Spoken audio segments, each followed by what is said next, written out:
ძაღლი, ხალხური ზღაპარი.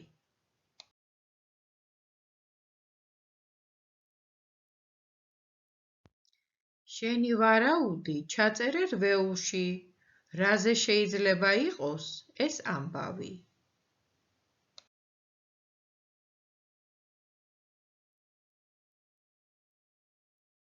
ახლა კი შენ მოისმე, თუ რაზეა ეს ამბავი.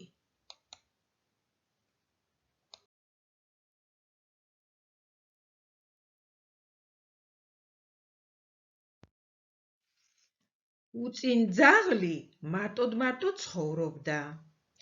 ერთხელაც მოსყინდა მარტოობა და ისეთი ამხანაგის ზებნა დაიწყო, რომელიც ყველაზე ძლიერი და უშიშარი იქნებოდა.